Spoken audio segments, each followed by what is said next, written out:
டேஸ்ட்டான கம்பு புட்டு எப்படி செய்கிறதுன்னு பார்க்கலாம் வாங்க. நல்லா திக்கான கடாயில் 1 கப் கம்பு மாவு எடுத்து வறுத்துக்கிறேன். நல்லா வாசனை வர மாதிரி வறுத்து ஆற வச்சுருங்க. ஆறுனதுக்கப்புறம் ஒரு பவுலில் கொட்டி உப்பு கலந்த தண்ணி கொஞ்சம் கொஞ்சமாக ஊற்றி பிசைஞ்சிக்கோங்க.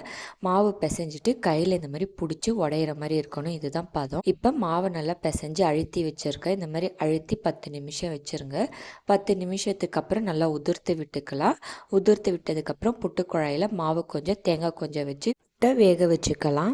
இப்போ என்கிட்ட குக்கரில் வைக்கிற மாதிரி தான் இருக்குது. அதனால தண்ணி ஊற்றி வச்சுருக்கேன். நல்லா ஆவி வருது. ஆவி வந்ததும் அந்த ஹோல்ஸில் புட்டு குழாயை வச்சுட்டு ஒரு 15 நிமிஷம் வேக வச்சுக்கிறேன். அதுக்கப்புறம் இதை எடுத்து நம்ம சர்வ் பண்ணிக்கலாம். இது கூட நாட்டு சர்க்கரையும் வாழைப்பழமும் வச்சு சாப்பிட்றப்ப ரொம்பவே நல்லாயிருக்கும். நீங்களும் இந்த மாதிரி ட்ரை பண்ணி பாருங்கள். அதுக்கப்புறம் கொண்டக்கடலை கிரேவி கூட வச்சு சாப்பிடலாம். ரொம்பவே நல்லாயிருக்கும். நீங்களும் இந்த மாதிரி ட்ரை பண்ணி பாருங்கள். இந்த வீடியோ பிடிச்சிருந்தா சேனலுக்கு சப்ஸ்கிரைப் பண்ணுங்கள்.